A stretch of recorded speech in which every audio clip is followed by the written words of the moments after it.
Ce soir-là, dans ce restaurant élégant de la rue Saint-Honoré, mon fils a crié devant tous les convives « Ma femme ne ment pas !» Et tout le monde s'est retourné vers moi. Comme si j'étais une voleuse. Je m'appelle Oriana Mirmont. J'ai 65 ans. Et voici l'histoire que j'ai gardée pour moi bien trop longtemps. Tout a commencé par un simple dîner en famille. Philippe, mon fils unique, avait insisté pour que nous nous retrouvions tous ensemble. Lui, sa femme Samia, et moi. Un dîner comme tant d'autres. Ou du moins, c'est ce que je croyais. J'avais mis ma robe bleu marine, celle que mon défunt mari aimait tant, et autour de mon cou, le collier de perles qu'il m'avait offert pour nos 30 ans de mariage. Je le portais toujours lors des grandes occasions. C'était ma façon de le garder près de moi. Le restaurant était magnifique. Nappe blanche, lumière tamisée, piano discret en fond sonore. Philippe avait réservé une table près de la fenêtre. Il souriait beaucoup ce soir-là. Trop, peut-être. Samia, elle, regardait son téléphone, l'air absent. « Maman, tu es ravissante », m'avait dit Philippe en m'embrassant. Samia avait à peine levé les yeux. « Bonsoir, Oriana », avait-elle murmuré, sans sourire. Nous avons commandé. J'ai choisi un poisson grillé, simple et léger. Samia a pris le plat le plus cher de la carte. Philippe ne disait rien. Il ne disait jamais rien. Pendant le repas, j'ai senti quelque chose d'étrange. Une tension. Samia me regardait parfois du coin de l'œil, comme si elle attendait quelque chose. Philippe, lui, évitait mon regard. « Tout va bien, mon chéri ?» ai-je demandé doucement. « Oui, maman. Très bien. » Mais je le connaissais. Je savais quand mon fils mentait. Le dessert est arrivé. Une tarte tatin pour moi, une crème brûlée pour Samia. Philippe n'a rien pris. Il se frottait les mains nerveusement, comme il le faisait enfant lorsqu'il cachait quelque chose. Et puis, tout a basculé. Samia s'est levée brusquement, le visage rouge, les yeux brillants de larmes. Elle a ouvert son sac à main, fouillé dedans avec violence, et s'est mise à crier « Où est mon argent ? 4 000 €! Ils étaient là dans mon sac !» Tout le restaurant s'est figé. « Samia, calme-toi !» a murmuré Philippe, gêné. « Me calmer ? Quelqu'un a volé mon argent. 4 000 €. Elle me regardait, droit dans les yeux, avec cette expression que je n'oublierai jamais. Un mélange de mépris et d'accusation. « Oriana, vous étiez assise juste à côté de mon sac. » J'ai senti mon cœur s'arrêter. « Pardon ? Mon sac était posé entre nous deux. Vous êtes la seule qui a pu... » « Samia, arrête. » Philippe avait haussé le ton, mais pas pour me défendre. Pour la calmer, elle. « Philippe, cet argent était pour notre voyage. 4 000 €, elle était juste à côté. » Les regards, tous ces regards. Les serveurs qui s'approchaient. Les autres clients qui chuchotaient. J'ai porté la main à mon collier de perles, ce geste machinal que je faisais toujours quand j'avais peur. « Je n'ai rien pris, » ai-je murmuré, la voix tremblante. « Maman. » Philippe me regardait maintenant, avec cette expression, ce doute, cette hésitation. « Philippe, tu me connais. Je n'ai jamais... Ma femme ne ment pas. » Il avait crié. Mon fils avait crié, devant tous ces gens, devant moi. Le silence qui a suivi était pire que tout. Un silence lourd, écrasant, humiliant. J'ai senti mes jambes trembler. J'ai voulu dire quelque chose, mais aucun mot n'est sorti. J'ai simplement regardé mon fils, cet homme que j'avais élevé seul après la mort de son père, cet homme pour qui j'avais tout sacrifié. Et il me regardait comme si j'étais une étrangère, comme si j'étais une voleuse. Parfois, on fait confiance à ceux qui ne la méritent pas. Et vous, avez-vous déjà été déçu par quelqu'un que vous aimiez ? Racontez-moi votre histoire dans les commentaires, j'aimerais vous lire. Pour comprendre ce qui s'est passé ce soir-là, il faut que je vous raconte d'où nous venions, Philippe et moi. Mon fils est né un matin de février 1984. Il neigeait sur Paris. Mon mari, Henri, conduisait si vite vers la maternité que j'ai cru que nous n'arriverions jamais. Mais nous sommes arrivés.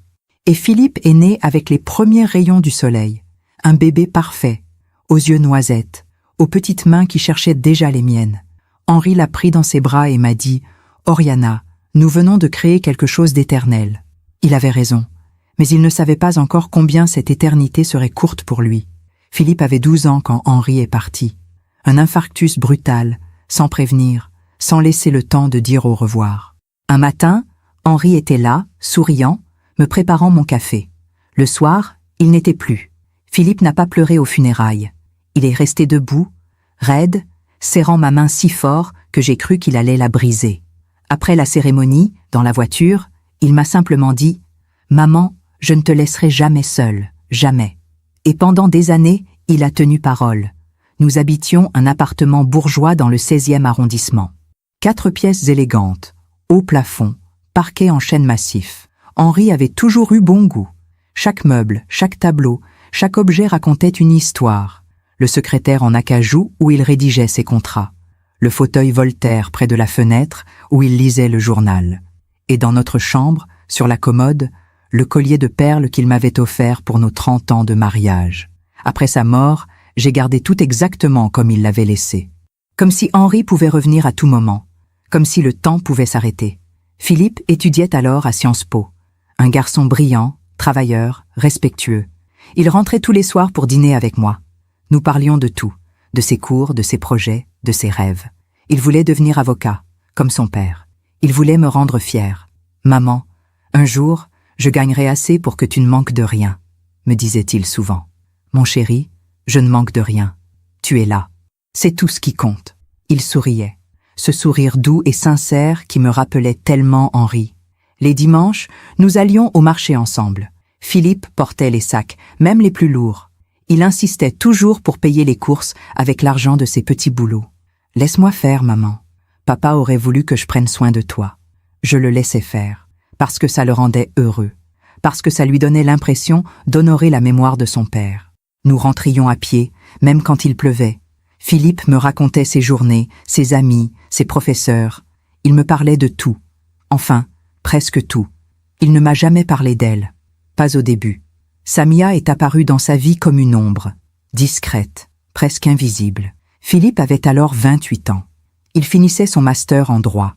Un soir, il est rentré plus tard que d'habitude. Il avait cet air étrange, gêné, heureux et inquiet à la fois. « Maman, j'ai rencontré quelqu'un. » Mon cœur s'est serré. Pas de jalousie. Non, juste cette intuition maternelle. Ce pressentiment qui vous dit que quelque chose va changer. Pour toujours. Comment s'appelle-t-elle? Samia. Elle étudie la communication. Elle est différente. Différente. Ce mot. Il l'a répété plusieurs fois ce soir-là, comme s'il cherchait à me convaincre, ou à se convaincre lui-même. J'aimerais beaucoup la rencontrer, ai-je dit doucement. Oui, bientôt, quand elle sera prête. Prête? Prête pourquoi? Pour rencontrer la mère de son compagnon? Cette phrase aurait dû m'alerter, mais j'ai choisi de ne rien dire. J'ai choisi de faire confiance. Les semaines ont passé. Philippe rentrait de moins en moins. Il dînait chez elle. Il passait ses week-ends avec elle. Et quand il était là, il n'était plus vraiment là. Son esprit était ailleurs. Ses yeux regardaient son téléphone. Ses pensées étaient avec elle. Un soir, j'ai trouvé le courage de lui demander « Philippe, quand pourrais-je enfin rencontrer Samia ?» Il a hésité. « Maman, elle est timide. Elle a besoin de temps. » Timide? Vraiment? 3 mois plus tard, elle est venue dîner à la maison. J'avais tout préparé avec soin. Nappe brodée, service en porcelaine de Limoges, chandelle sur la table. J'avais cuisiné le plat préféré de Philippe, un coq au vin comme Henri le faisait autrefois. Samia est arrivée avec 1 heure de retard, sans s'excuser. Elle portait une robe noire moulante, des talons vertigineux, trop de parfum. Elle s'est assise, sans même me regarder vraiment. Elle a jeté un coup d'œil circulaire à l'appartement, comme si elle évaluait, calculait, jugeait. « C'est charmant », a-t-elle dit d'un ton neutre, pas un compliment, une constatation froide. Pendant le dîner, elle a à peine touché à son assiette. Elle parlait surtout d'elle, de ses ambitions, de ses projets, de ses rêves de voyage et de luxe. Philippe la regardait avec admiration. Moi, je la regardais avec prudence. À un moment, elle a pris mon collier de perles posé sur le buffet. « C'est joli, ça doit valoir cher.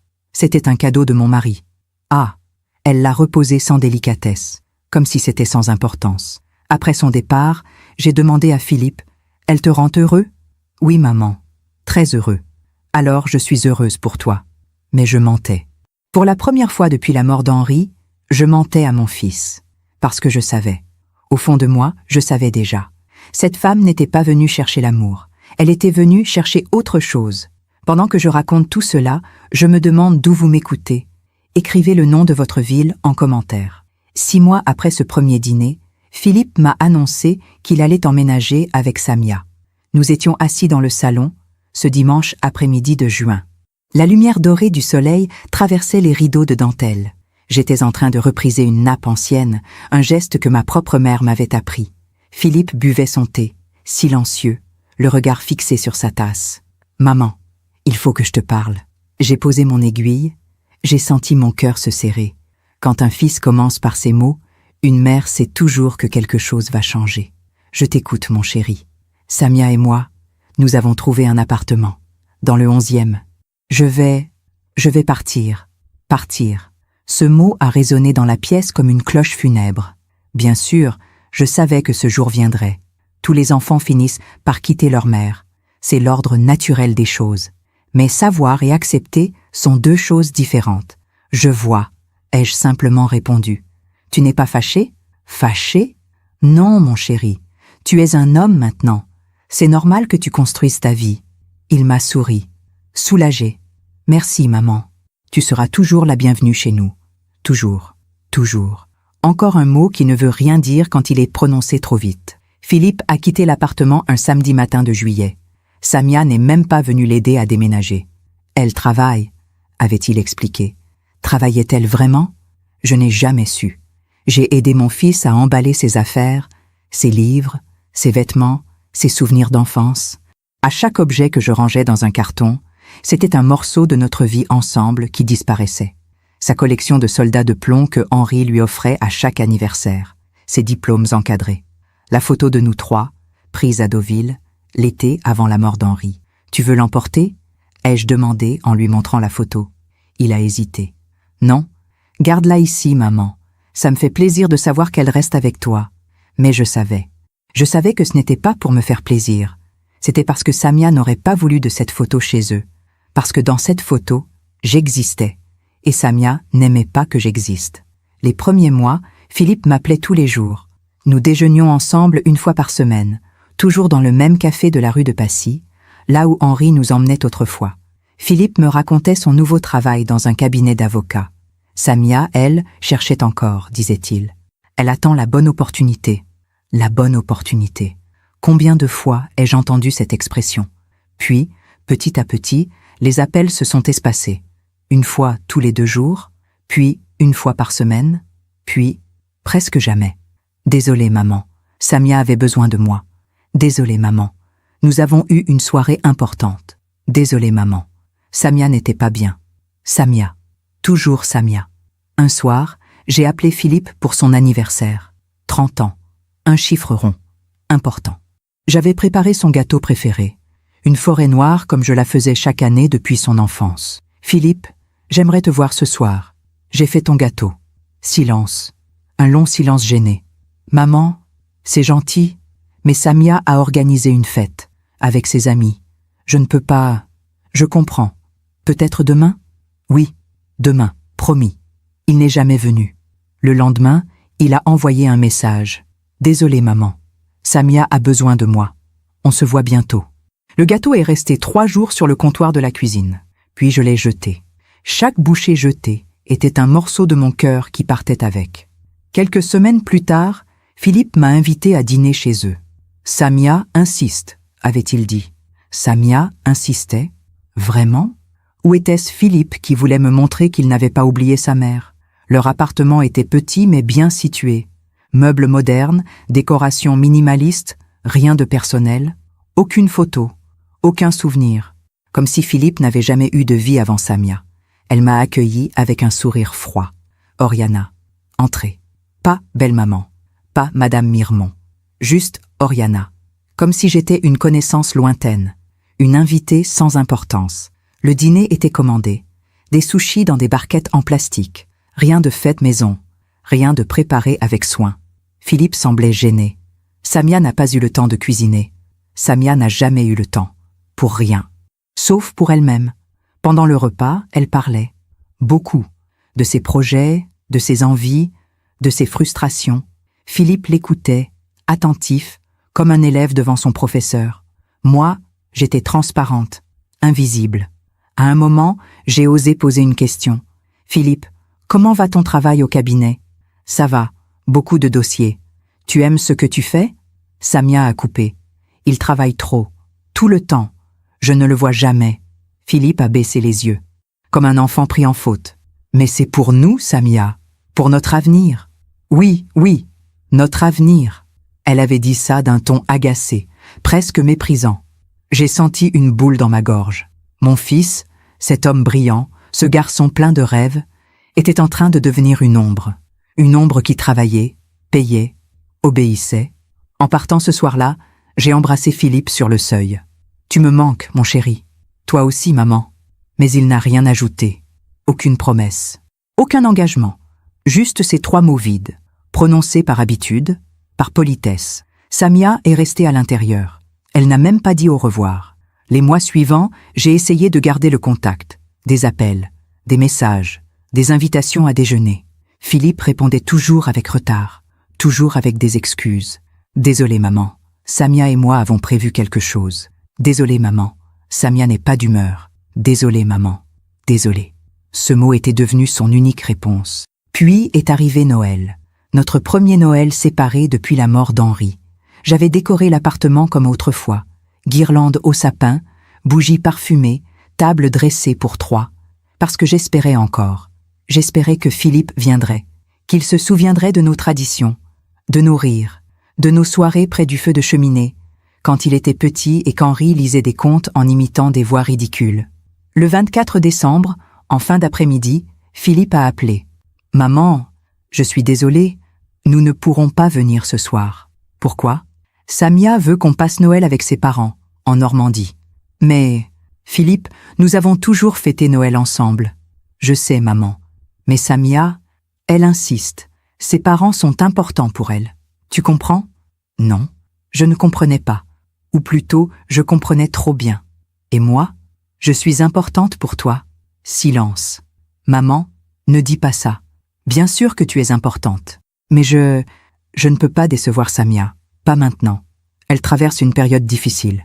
Une période difficile. Elle traversait toujours une période difficile. Comme par hasard. Très bien, Philippe. Passe un bon réveillon. Maman, je t'aime, mon chéri. Embrasse Samia pour moi. J'ai raccroché avant qu'il n'entende ma voix se briser. Ce soir-là, j'ai dîné seul, face au sapin, face aux 3 assiettes que j'avais préparées.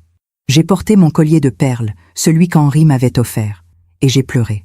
Pour la première fois depuis des années, j'ai pleuré, parce que je venais de comprendre quelque chose de terrible. Mon fils ne m'avait pas quitté pour construire sa vie. Mon fils m'avait quitté parce qu'on lui avait demandé de choisir, et il n'avait pas choisi moi. Après ce Noël solitaire, j'ai pris une décision. Une décision que beaucoup de mères prennent quand elles sentent qu'elles perdent leur enfant. J'ai décidé de me taire, de ne plus rien exiger, de ne plus rien attendre. Je me suis dit que si je devenais invisible, légère, sans demande, peut-être que Philippe reviendrait de lui-même, peut-être qu'il se souviendrait de moi, peut-être que Samia finirait par se lasser de son emprise, comme si l'amour d'une mère pouvait disparaître dans le silence pour mieux réapparaître un jour. Quelle erreur j'ai faite. Les mois ont passé. J'ai arrêté d'appeler tous les jours. J'ai arrêté d'inviter Philippe à déjeuner. J'ai attendu qu'il vienne à moi, qu'il se manifeste, qu'il me donne un signe. Parfois, il envoyait un message, court, impersonnel. « Bonjour maman, j'espère que tu vas bien. Bise, bise, pas je t'aime, pas tu me manques, juste bise. » Comme on signe un courrier administratif. Je répondais toujours avec chaleur, avec tendresse, comme si de rien n'était. « Tout va bien, mon chéri. Et toi, comment vas-tu ?» Parfois il répondait, parfois non. Les semaines se transformaient en mois. Janvier, février, mars, avril. Le printemps est arrivé. Les arbres du 16e arrondissement ont fleuri. Les terrasses des cafés se sont remplies de rires et de conversations. Et moi, j'étais seule, dans cet appartement trop grand, avec les fantômes d'Henri et de Philippe partout. Le fauteuil Voltaire où Henri lisait son journal. Vide. La chambre de Philippe, intacte depuis son départ. Vide. Le salon où nous fêtions Noël ensemble. Vide. J'ai commencé à sortir davantage, pour ne plus penser, pour ne plus attendre un appel qui ne venait jamais. Je marchais le long de la Seine. Je visitais des musées. Je lisais dans les jardins du Trocadéro, comme si bouger pouvait m'empêcher de sentir la douleur. Mais la douleur était toujours là, sourde, permanente, comme une blessure qui ne guérit jamais vraiment. Un matin de mai, Philippe a enfin appelé. Maman, ça fait longtemps. Comment vas-tu? Ça fait longtemps. 4 mois. 120 jours. Mais je n'ai rien dit. Je vais bien, mon chéri. Et toi? Bien. Le travail est intense, mais ça va. Et Samia? Un silence. Bref, calculé. Elle va bien aussi. Justement, elle aimerait qu'on se voie. Tous les 3. Samia aimerait. Pas Philippe. Samia. Avec plaisir. Quand? Ce dimanche, pour déjeuner. On t'invite dans un petit restaurant sympa. Samia connaît le chef. Samia connaît toujours quelqu'un. Partout. C'était son pouvoir. Ou son mensonge. Je n'ai jamais vraiment su. Merci Philippe. J'accepte avec joie. Parfait. Je t'envoie l'adresse. À dimanche, maman. À dimanche, mon chéri. Il a raccroché avant que je puisse ajouter « Je t'aime ». Le dimanche est arrivé. J'ai passé des heures à me préparer. Comme si mon apparence pouvait changer quelque chose. Comme si être élégante pouvait me rendre plus aimable aux yeux de Samia. J'ai mis une robe beige claire, simple mais chic, des escarpins nudes et bien sûr, mon collier de perles. Ce collier qui me donnait du courage. Ce collier qui me rappelait qu'Henri m'avait aimé, que j'avais été aimée. Autrefois, le restaurant était dans le Marais, petit, branché, avec des tables serrées et une décoration industrielle. Rien à voir avec les endroits que Philippe et moi fréquentions. C'était le monde de Samia. Bruyant, superficiel, moderne. Philippe était déjà là quand je suis arrivé. Seul. Samia n'était pas encore là, encore en retard. Comme toujours. Maman. Il s'est levé, m'a embrassé. Trop vite, trop poliment. Philippe. Tu as bonne mine. Merci, toi aussi. Assieds-toi. Samia ne devrait plus tarder. Nous nous sommes assis. Un silence gêné s'est installé. Comme si nous étions devenus des étrangers. Mon propre fils. Cet homme que j'avais porté, nourri, élevé. Nous n'avions plus rien à nous dire. Le travail se passe bien? Ai-je demandé pour briser le silence. Oui, beaucoup de dossiers, des journées longues. Mais c'est ce que je voulais, non? Devenir avocat. Il avait dit ça d'un ton étrange, presque amer, comme s'il n'était plus sûr de rien. Tu as réalisé ton rêve, Philippe. Papa serait fier de toi. À la mention d'Henri, ses yeux se sont embués. Juste une seconde. Puis il a détourné le regard. Oui, papa serait fier. Il te manque? Tous les jours. À moi aussi. Nous sommes restés silencieux. Ensemble dans notre chagrin. Comme autrefois. Avant Samia. Puis elle est arrivée. En retard d'une demi-heure. Sans s'excuser. Elle portait une robe rouge moulante, des talons aiguilles, un sac griffé que je n'avais jamais vu. Neuf. Cher. Très cher. Désolée. La circulation était infernale. Elle a embrassé Philippe sur la bouche, longuement, comme pour marquer son territoire. Puis elle s'est tournée vers moi. « Oriana, vous allez bien ?»« Très bien, Samia. Merci. » Elle s'est assise en soupirant bruyamment. Quelle journée. J'ai couru partout. Des rendez-vous, des appels, des contrats à négocier. Je suis épuisée. Des contrats? Philippe m'avait toujours dit que Samia cherchait encore du travail. Tu as trouvé un emploi? Ai-je demandé innocemment. Son regard s'est durci. Je travaille en freelance, consulting en communication. C'est très prenant. Très demandant. Je vois, c'est merveilleux. Oui, merveilleux. Elle a attrapé la carte. J'ai faim. Commandons. Le déjeuner a été long, interminable. Samia parlait, sans arrêt, de ses projets, de ses ambitions, de ses envies de voyage. Philippe et moi, nous voulons partir à Bali cet été. N'est-ce pas, chérie? Philippe a hoché la tête. Oui, si on peut se le permettre. Bien sûr qu'on peut se le permettre, tu travailles comme un fou. On mérite bien des vacances, non? Elle avait dit « on », mais je savais qu'elle parlait surtout d'elle. Et toi, Oriana? Vous partez quelque part cet été? Vous? Pas tu. Toujours cette distance, toujours cette froideur. Non, je vais rester à Paris. J'aime cette ville en été. Quand elle se vide, quand elle respire. Comme c'est calme. Elle avait dit ça comme si calme était une insulte. À la fin du repas, Philippe a voulu payer. Mais Samia a insisté. Non, non. C'est moi qui invite aujourd'hui. J'ai touché un gros contrat cette semaine. Elle a sorti une liasse de billets de son sac griffé. Des billets neufs, croustillants, des billets de 50 €. Beaucoup, trop. Philippe a souri, soulagé. Merci, ma chérie. De rien, mon amour. Elle m'a regardé. Il faut savoir gâter son homme, n'est-ce pas, Oriana? J'ai souri poliment. Mais au fond de moi, Quelque chose clochait. Samia n'avait jamais d'argent. Elle vivait sur le dos de Philippe. Et soudain, elle avait une liasse de billets, un sac neuf, des projets de voyage, mais je n'ai rien dit, parce que j'avais décidé de me taire, de ne plus rien exiger, de ne plus rien questionner. Nous sommes sortis du restaurant. Philippe m'a raccompagné jusqu'au métro. Samia est partie de son côté. « J'ai un rendez-vous », avait-elle dit en consultant son téléphone. Un rendez-vous. Un dimanche après-midi. « Vraiment ? Philippe, on se voit bientôt ?» ai-je demandé en embrassant mon fils. « Oh, oui maman, promis. » Encore cette promesse, encore ce mensonge. « Tu es heureux, Philippe ? Vraiment heureux ?» Il a hésité, une fraction de seconde. Puis il a souri, un sourire forcé, un sourire qui ne montait pas jusqu'à ses yeux. « Oui maman, je suis heureux. » Il mentait. Je le savais, mais j'ai fait semblant de le croire, parce que c'était plus facile. Pour lui, pour moi, pour nous deux. Je suis rentré chez moi ce soir-là avec un poids dans la poitrine, une intuition, un pressentiment. Quelque chose n'allait pas, quelque chose dans le regard de Samia, dans cette liasse de billets, dans ce sac griffé. Mais je me suis tue, encore une fois, parce que les mères se taisent. Elles se taisent pour ne pas perdre leurs enfants. Elles se taisent pour garder l'espoir. Elles se taisent jusqu'à ce qu'il soit trop tard. Et moi, j'ai fait comme toutes les mères du monde. Je me suis tue. Les semaines qui ont suivi ce déjeuner étrange ont été marquées par un silence pesant. Philippe ne m'appelait plus. Je n'osais plus l'appeler non plus. Comme si nous avions tacitement accepté cette distance, comme si c'était devenu notre nouvelle normalité. Mais moi, je ne pouvais pas oublier.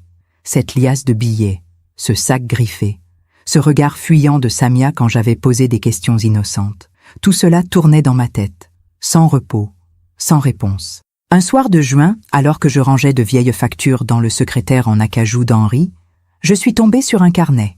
Un petit carnet en cuir brun que mon mari utilisait pour noter ses pensées. Je l'avais gardé précieusement après sa mort, mais je ne l'avais jamais vraiment relu. Trop douloureux. Ce soir-là, poussé par une mélancolie profonde, je l'ai ouvert. Les pages étaient jaunies. L'écriture d'Henri, élégante et ferme, racontait nos années ensemble, nos joies, nos projets. Ses réflexions sur Philippe. Une phrase m'a frappée. Un fils doit apprendre à voir les gens tels qu'ils sont, pas tels qu'il voudrait qu'ils soient. C'est la plus grande leçon qu'un père puisse transmettre. Henri avait écrit ça quelques semaines avant sa mort, comme s'il savait, comme s'il voulait me laisser un message. J'ai fermé le carnet. Les larmes coulaient sur mes joues. Henri me manquait, sa sagesse, sa force, sa capacité à voir clair dans les situations compliquées. Qu'aurait-il fait, lui, face à Samia? Aurait-il parlé à Philippe? L'aurait-il confronté? Ou aurait-il, comme moi, choisi le silence pour ne pas créer de rupture? Je ne le saurais jamais.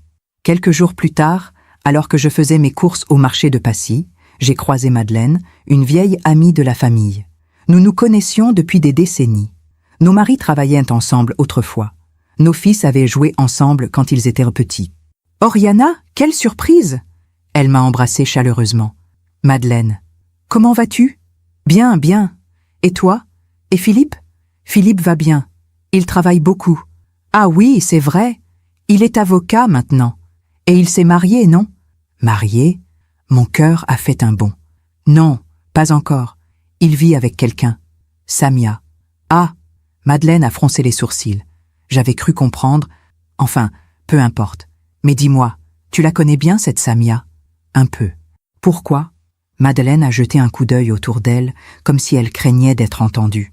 Je ne devrais peut-être pas te dire ça, mais mon neveu, Thomas, travaille dans la restauration. Il gère un restaurant dans le 8e. Et il m'a dit avoir vu une jeune femme correspondant à la description de Samia plusieurs fois ces derniers mois. Toujours avec le même homme. Un homme d'affaires, à ce qu'il paraît. Toujours très proche. Mon sang s'est glacé. Proche comment? Eh bien, Madeleine semblait gênée. Ils dînaient ensemble, souvent, et ils semblaient intimes, très intimes. Thomas m'a dit qu'il les avait vus s'embrasser une fois, sur le parking. J'ai senti mes jambes trembler. J'ai dû m'appuyer sur un étal de fruits pour ne pas tomber. Tu es sûr que c'était elle? Thomas m'a montré une photo sur les réseaux sociaux. Il voulait vérifier. C'était bien elle. Cheveux noirs, très maquillée, sac de luxe. Je vois. Oriana, je suis désolée. Je ne voulais pas... Peut-être que ce n'est un rien. Peut-être qu'il s'agit d'un malentendu. Oui, peut-être. Mais nous savions toutes les deux que ce n'était pas un malentendu. Je suis rentrée chez moi ce jour-là avec une certitude douloureuse. Samia trompait Philippe. Peut-être depuis le début.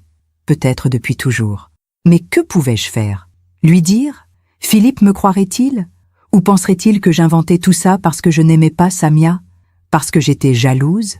J'ai passé des nuits blanches à réfléchir, à peser le pour et le contre, à imaginer toutes les conséquences possibles. Si je parlais et que Philippe me croyait, il serait détruit, brisé, et il m'en voudrait peut-être de lui avoir ouvert les yeux. Si je parlais et qu'il ne me croyait pas, je le perdrais définitivement.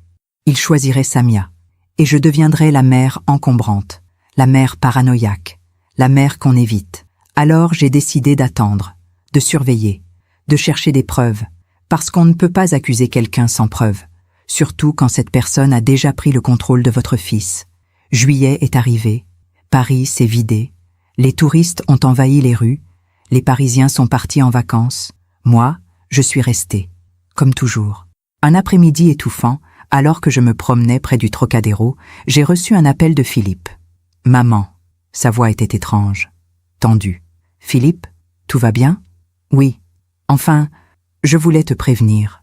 Samia et moi, nous organisons un dîner important, pour son anniversaire, dans un restaurant chic, et nous aimerions que tu viennes. Son anniversaire. Je ne savais même pas quand Samia était née. Elle ne m'avait jamais rien dit. Philippe non plus. Bien sûr. Quand? Samedi prochain, le 15 juillet. C'est un restaurant que Samia adore, sur les Champs-Élysées, le Miraval. Tu connais?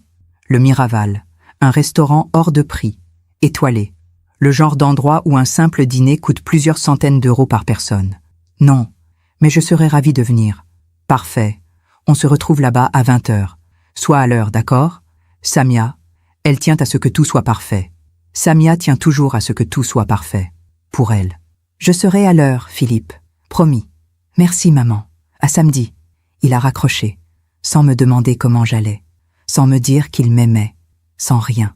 Les jours suivants, je me suis préparée avec soin. J'ai fait nettoyer ma plus belle robe. Un fourreau noir, élégant, intemporel. J'ai pris rendez-vous chez le coiffeur. J'ai choisi mes escarpins les plus raffinés. Et bien sûr, j'ai prévu de porter mon collier de perles. Ce collier qui me donnait toujours du courage. Ce collier qui me rappelait qui j'étais avant de devenir cette mère invisible. Le samedi est arrivé. J'ai passé l'après-midi à me préparer, comme une actrice avant d'entrer en scène. J'avais un mauvais pressentiment, une intuition sourde, quelque chose dans le ton de Philippe au téléphone, quelque chose dans cette invitation. Pourquoi Samia voulait-elle soudain que je sois là pour son anniversaire? Elle qui m'avait toujours tenue à distance, qui ne m'avait jamais vraiment acceptée. Pourquoi maintenant? J'ai pris un taxi pour me rendre au restaurant. Le trajet m'a semblé interminable. Paris brillait sous les lumières du soir. Les Champs-Élysées étaient bondés de touristes, de couples, de familles heureuses. Et moi, j'allais dîner avec mon fils et une femme qui le détruisait à petit feu. Le restaurant était encore plus impressionnant que je l'avais imaginé. Façade élégante, portier en uniforme, lumière tamisée, musique de piano en fond sonore. J'ai donné mon nom à l'entrée. Madame Mirmont. Je suis invitée par Monsieur Philippe Mirmont. Le maître d'hôtel a consulté son registre. Bien sûr, par ici, madame. Il m'a guidée à travers une salle somptueuse, nappe blanche immaculée, couverts en argent, verres en cristal. Tout respirait le luxe, le raffinement, l'excès. Philippe et Samia étaient déjà installés à une table près d'une grande baie vitrée donnant sur l'avenue. Philippe portait un costume sombre. Samia, une robe rouge écarlate, décolletée, provocante. Ses cheveux étaient relevés, ses lèvres peintes d'un rouge profond. Elle portait des bijoux que je ne lui avais jamais vus. Collier en or, boucles d'oreilles scintillantes, bracelets massifs. Elle ressemblait à une reine, ou à une actrice, ou à quelqu'un qui joue un rôle. « Maman !» Philippe s'est levé. Il m'a embrassée, rapidement, nerveusement. « Bonsoir, Philippe. Bonsoir, Samia. Joyeux anniversaire. » Samia m'a regardé de haut en bas, comme si elle évaluait ma tenue, mon âge, mon existence. « Merci, Oriana. Asseyez-vous. » Je me suis assise. J'ai posé mon sac à mes pieds. J'ai souri, poliment, comme on sourit à des gens qu'on ne connaît pas vraiment. Le serveur est arrivé, nous avons commandé. Samia a choisi le homard, Philippe, un filet de bœuf, moi, un poisson grillé. Simple, discret. Pendant l'apéritif, Samia parlait. Beaucoup. De son anniversaire, de ses projets, de ses envies. Cette année, j'ai 32 ans. 32 ans? Vous vous rendez compte? Le temps passe si vite. J'ai l'impression que ma vie commence à peine. Sa vie commençait à peine. Et celle de Philippe? Qu'en faisait-elle? Vous avez encore toute la vie devant vous, ai-je répondu poliment. Oui, et je compte bien en profiter. N'est-ce pas, Philippe? Philippe a hoché la tête. Oui, ma chérie. Samia a posé sa main sur celle de Philippe, possessive, territoriale. Puis elle m'a regardée. D'ailleurs, Oriana, j'ai quelque chose à vous dire. Mon cœur s'est serré. Oui? Philippe et moi, nous avons décidé de nous marier, l'année prochaine, en juin. Le sol s'est dérobé sous mes pieds. Je me demande encore si j'ai fait le bon choix. Et vous? Qu'auriez-vous fait à ma place? Nous marier, l'année prochaine, en juin. Les mots de Samia résonnaient dans ma tête comme une cloche funèbre. Philippe et Samia, mariés, unis pour toujours. Ou du moins, c'est ce qu'il croyait. J'ai regardé mon fils. Il souriait, un sourire faible, un sourire qui ne montait pas jusqu'à ses yeux, comme s'il jouait un rôle, comme s'il récitait une réplique apprise par cœur. C'est merveilleux, ai-je réussi à articuler. Merveilleux. Le mot est sorti de ma bouche comme un mensonge poli, un mensonge maternel, n'est-ce pas? Samia rayonnait. Elle avait gagné. Elle le savait. Nous voulions vous l'annoncer ce soir. C'est un moment spécial. Mon anniversaire. Notre décision. Tout est parfait. Parfait. Encore ce mot. Dans la bouche de Samia, parfait signifiait toujours contrôler. Quand avez-vous pris cette décision? Ai-je demandé doucement. Philippe a ouvert la bouche pour répondre, mais Samia l'a coupé. Comme toujours. Il y a quelques semaines, Philippe m'a fait une belle demande. N'est-ce pas, mon amour? Philippe a hoché la tête. Oui, une belle demande. Mais il n'a pas raconté comment. Il n'a pas partagé les détails. Il n'a rien dit. Comme si ce moment intime avait déjà été effacé, remplacé par la version que Samia voulait raconter. Le serveur est arrivé avec nos plats. Le homard de Samia était présenté comme une œuvre d'art. Le filet de bœuf de Philippe était saignant, juteux. Mon poisson était simple, délicat, presque invisible sur l'assiette, à l'image de ce que j'étais devenu dans leur vie. Nous avons mangé en silence pendant quelques minutes, un silence pesant, gêné. Puis Samia a repris la parole. Parce que Samia ne supporte pas le silence. Elle a besoin d'être au centre, toujours. Le mariage sera grand, évidemment, dans un château, en Normandie. Mes parents connaissent un endroit magnifique. 200 invités, peut-être plus. 200 invités. Je connaissais à peine 10 personnes dans leur vie. Qui seraient tous ces gens? Les amis de Samia, sa famille, ses relations? Et toi, Philippe? Tu as des souhaits particuliers pour ce mariage? Ai-je osé demander. Il a levé les yeux vers moi, surpris, comme si personne ne lui avait posé cette question depuis longtemps. Je veux juste que Samia soit heureuse. Et toi, tu seras heureux? Un silence, long, lourd. Samia est intervenue, agacée. Bien sûr qu'il sera heureux. Quelle question, Oriana? Quelle question, en effet. La question qu'une mère pose à son fils. La question que personne d'autre ne pose. Pardon. Je voulais juste... Vous vouliez juste quoi? Le ton de Samia avait changé. Plus dur, plus froid. Je voulais juste m'assurer que mon fils est heureux. C'est tout ce qu'une mère peut souhaiter. Philippe est heureux avec moi. N'est-ce pas, Philippe? Philippe a hoché la tête, mécaniquement, comme un automate. Oui, je suis heureux. Mais ses yeux disaient autre chose. Ses yeux disaient « Aide-moi, maman, s'il te plaît, aide-moi ». Le dîner s'est poursuivi. Samia parlait des préparatifs, de la robe qu'elle voulait, des fleurs, de la musique, du voyage de noces. Philippe m'emmène aux Maldives. N'est-ce pas, chérie? Oui, si on peut se le permettre. On peut se le permettre. Elle avait dit ça avec assurance, avec certitude, comme si l'argent n'était plus un problème. Puis, elle a sorti son téléphone. Elle a commencé à consulter ses messages. En plein dîner, sans gêne, sans respect. Philippe l'a regardée, surpris. « Samia, nous sommes à table. Je sais, mais j'attends un message important. Pour un contrat. Un contrat. Encore. Toujours ces contrats mystérieux. Ces rendez-vous secrets. Cet argent qui apparaissait de nulle part. Elle a tapé une réponse rapide, puis elle a posé son téléphone sur la table. Écran visible, lumineux, et c'est là que je l'ai vu. Un message. Bref, mais suffisant. À demain, ma belle.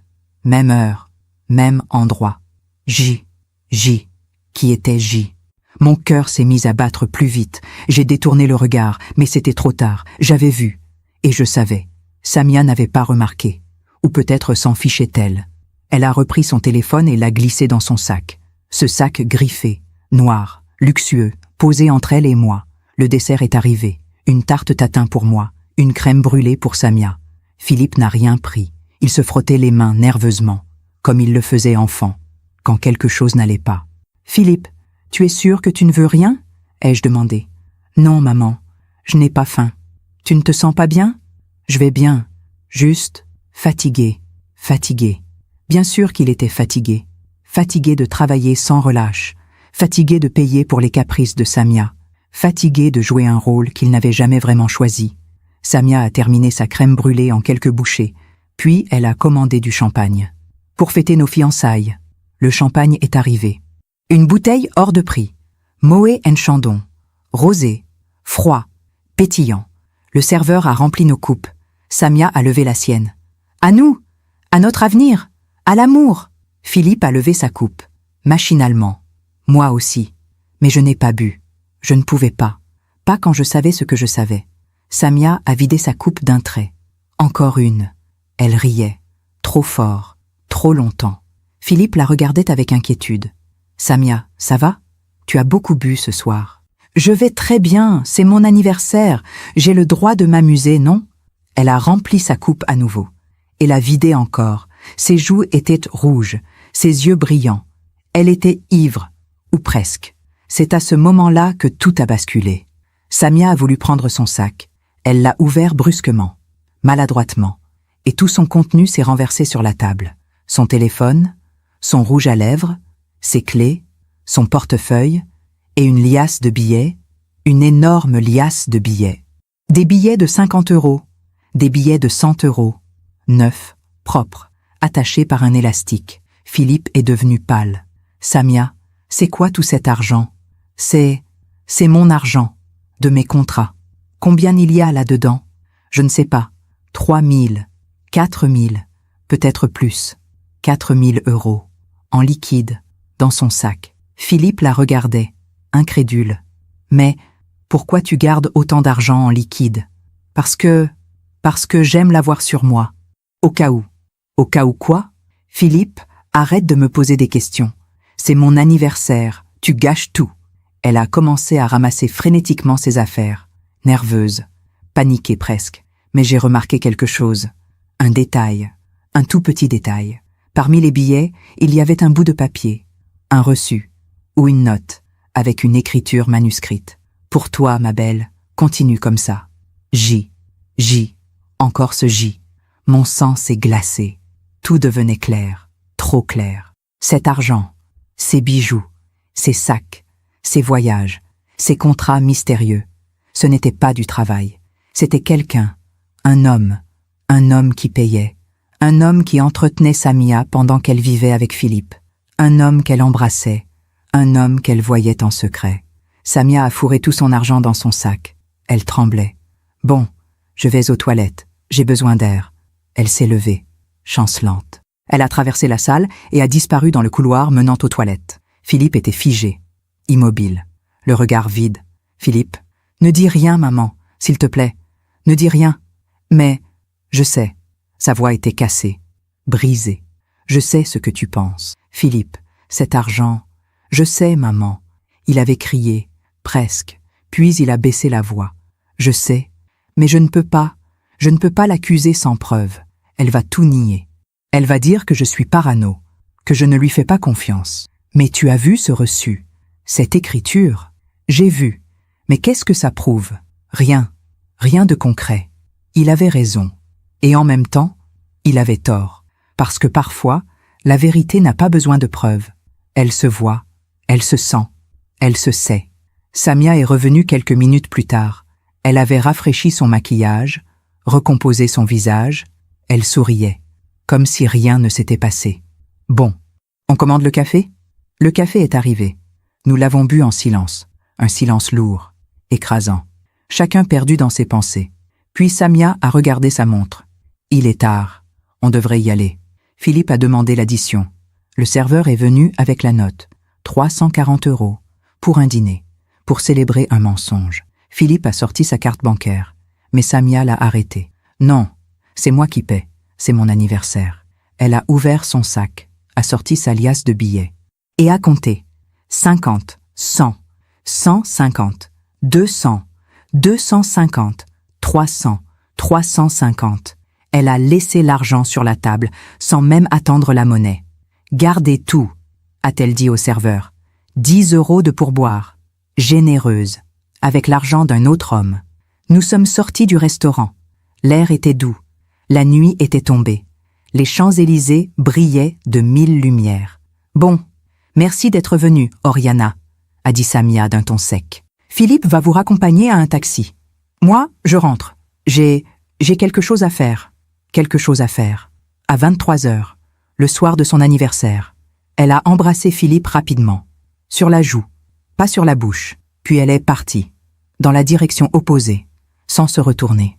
Philippe et moi sommes restés seuls sur le trottoir, silencieux, perdus. « Philippe, maman, ne dis rien. Pas maintenant. S'il te plaît.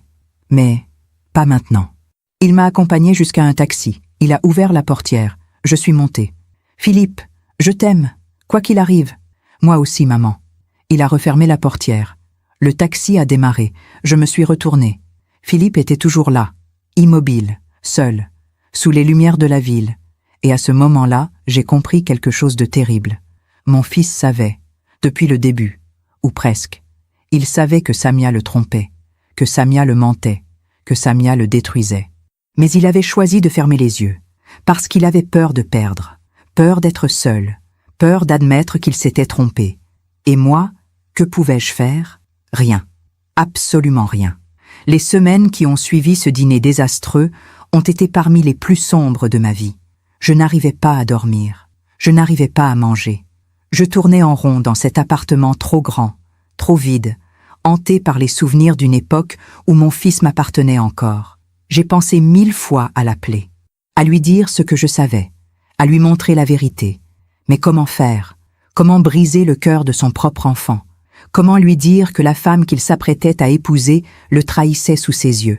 Alors j'ai attendu. Encore. Toujours. J'ai attendu qu'il vienne à moi, qu'il pose les bonnes questions, qu'il ouvre enfin les yeux. Mais Philippe ne m'a pas appelé. Pas une seule fois. Comme si ce dîner n'avait jamais eu lieu. Comme si ces 4000 € n'avaient jamais existé. Comme si ce reçu signé J n'était qu'une hallucination. Juillet s'est transformé en août. Paris était une fournaise. Les rues étaient désertes. Les volets des immeubles fermés. La ville entière semblait retenir son souffle. Moi aussi, je retenais mon souffle, en attendant l'inévitable. Et puis, un matin de la mi-août, Philippe a appelé. Maman, sa voix était étrange, fatiguée, éteinte. Philippe, mon chéri, comment vas-tu? Ça va. Écoute, Samia et moi nous aimerions t'inviter à dîner. Ce samedi, un endroit qu'elle aime beaucoup, sur la rue Saint-Honoré. La rue Saint-Honoré, l'endroit où tout allait basculer. Mais je ne le savais pas encore. Avec plaisir, Philippe. Parfait. 19h30. Je t'envoie l'adresse. Philippe, tout va bien? Tu as l'air... Tout va bien, maman. À samedi. Il a raccroché avant que je puisse insister. J'ai passé les jours suivants dans un état d'anxiété permanente. Quelque chose se préparait. Je le sentais. Cette intuition maternelle qui ne trompe jamais. Ce pressentiment qui vous dit que la vie s'apprête à changer. Encore. Définitivement. Le samedi est arrivé. J'ai mis ma robe bleu marine, celle qu'Henri aimait tant. J'ai attaché mon collier de perles autour de mon cou. Chaque perle était comme une prière. Chaque perle me donnait un peu de courage. Le restaurant était élégant, moderne, avec cette fausse chaleur des endroits trop chers, nappe blanche, lumière tamisée, piano discret.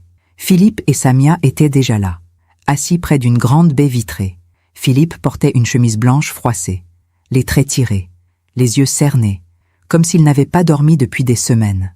Samia, elle, était impeccable, Robe noire moulante, cheveux parfaitement coiffés, maquillage irréprochable, un sourire figé sur les lèvres, un sourire qui n'atteignait jamais ses yeux. Maman. Philippe s'est levé pour m'embrasser. Ses mains tremblaient légèrement. Bonsoir Philippe. Bonsoir Samia. Samia a hoché la tête, sans sourire, sans chaleur. Oriana. Je me suis assise. J'ai posé mon sac à côté de moi. Pas trop loin, pas trop près. Juste là, à portée de main. Le serveur est venu prendre nos commandes. J'ai choisi un poisson grillé, simple, léger. Philippe a pris un plat de pâtes. Samia a commandé le plat le plus cher. Encore, toujours. Un silence pesant s'est installé. Philippe regardait son assiette. Samia consultait son téléphone. Moi j'observais. J'attendais. Alors, quoi de neuf? Ai-je osé demander. Rien de spécial, a répondu Philippe d'une voix morne. Et les préparatifs du mariage. Samia a levé les yeux de son téléphone. Tout avance bien. J'ai trouvé le château, j'ai réservé le traiteur. Tout est sous contrôle. Sous contrôle. Tout était toujours sous contrôle avec Samia. Sauf sa propre vie. Sauf ses propres mensonges. Le repas est arrivé. Nous avons mangé en silence. Un silence lourd, étouffant. Comme si nous étions 3 étrangers forcés de partager une table.